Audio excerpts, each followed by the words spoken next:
Australia has been founded on chop it down, dig it up, ship it out. And this is making us poorer. It rejects the Indigenous people who cared for the country, who rejected them, and now it's coming to the forefront. We're living in a time now that these changes, we have solutions. It's important that we get on board this year, 2018, to really flip it, because time's going by and we really need to get on with the job of caring for country. And to be honest, I think this time, the 2018, is the first time I've felt as excited as I did in those early 80s, in the groundswell of movement and change, and like enough's enough, you know, with the whole Stop Adani, the Save the Tarkine, all those things. I think we're, you know, that 30, 35 year cycle where we're flowing back into, like, people are standing up and saying enough's enough. And as I grew up and started seeing these things eroding away and became aware of the social injustice and political injustice in the world, I felt strongly about that, and ever since then I've tried to do what I can to raise the awareness of that, and to make whatever, you know, change is hard to make, but you can sow seeds and get things started that people remember. And I think a lot of our protesting in that early times has resulted in the fact that now you have ecological values being taught in schools and things that just didn't exist in our time when I was in school. So, you know, incrementally things can change, but you've got to work away at it over the years, stick with it. There is no growing without a struggle. You know, that's a very ancient thing anyway, to say, yeah, for anyone to grow, for this young person to grow to something, has to struggle. You know, to learn. The young people need to learn the process of learning from mistakes. Always think out of the box. A lot of the stuff we were doing is now cliche and formulaic, and it worries me that it's being restricted. We don't want to be angry. You don't want to show we need to be nice.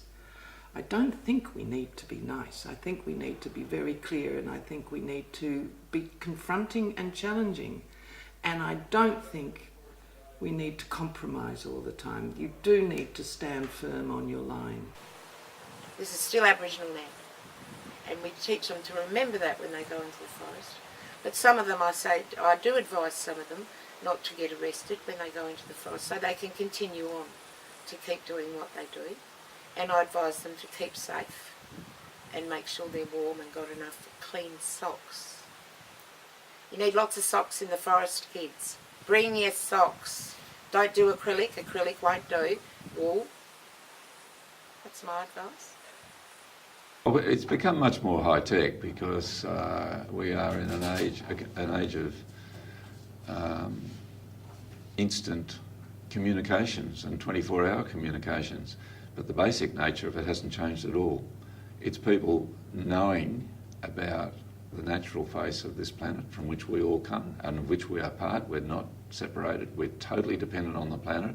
It's not dependent on us. We're dependent on it, and we're wrecking it at a faster rate than ever before. So that technology's changed, but what hasn't changed is the heart and soul factor which binds us to the wilds. I guess what's the same, which is interesting, is in the end what you're trying to do is engage people's hearts and minds. You're trying to touch people's passions.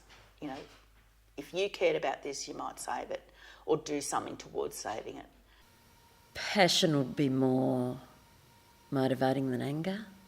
I think anger can, it almost sounds backwards, but I think for me anger can incite passion. Being angry is something you've occasionally got to do, because if you don't get angry, you might get depressed, and that is a loser. However, I always try to avoid it by getting positive, getting active, and I think that's the best option of the lot. When you get angry, people tend to get defensive, and if they're listening to you being angry with some other person, they'll want to intervene and settle things down. So it's much better to get active in a way that's going to placate your own feeling of anger, but get you into a positive mode of doing something. Well, we led the national movement through the 80s, there's absolutely no doubt about that, and even the mainlanders admit that themselves. Because we'd been wiped off the map by paperwork of the government, and dirty games played while they're doing it, that I think made us really a harsh-minded people. We still are like angry ants. That hasn't disappeared yet. It will, and it should do. Anger doesn't carry a good struggle, I don't think. And you don't develop a passion for something to go and fight for it. You won't, walk down the street and fight for something that you haven't been involved in. So the more time you spend on country, you develop a passion for that. And so that's why you want to fight. That boils up the fight in your belly. We're all different in a way, but we are all activists every single day. People get the name activism, they're thinking of a situation. I'll get up and fight for this forest, or I'll get up and I'll fight this company that's doing this. I'll fight this legislation that's this, whatnot. They're all a topic that comes and goes. Aboriginal activism isn't that. It's you wake up, identified, connected. When that moment happens to you, then it's you clock on till you're dead. We can't physically really stop it, whatever it is. You can't stop all the trees being chopped by being there. That's our role. I know it's hard. I know your heart breaks. I know that. But that's not the job of direct action. The job of direct action is to draw the world's attention to what is happening. There's all the other stuff behind, and so my analogy is, imagine a spear. The direct action is the very point of the spear, and behind the spear are the people that are picking up the shopping and dropping people off in the local, whatever it is, group, the support group. And behind that is the local environmental or whatever it is. Then there's the state group, so we're getting wider. Then you get the national, if you've got it on the national agenda. And so, and even if, it can be a big spear if you've got a global thing, but then the most important bit is the shaft, because that's the people. And it's all the people behind that all ends up, and all you're doing is drawing the focus at that place so that the rest of the world will know. Protest has proven that it's an essential role to our democracy, to making change, to defending the wild environments. Protest is absolutely an essential thing for people to get involved in when you see that there's something going wrong.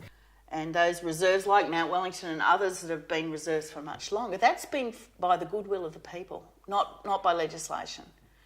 And it's almost like we're going a full circle. We've got laws, the government's now manipulating those laws to enable destruction of the planet, but we, the good of the people, as we saw in Hobart yesterday, is what's going to make them safe. Ordinary people standing up and saying, no, I want my daughters, my grandkids, I want them to be able to hug a big tree that's wider than their arms.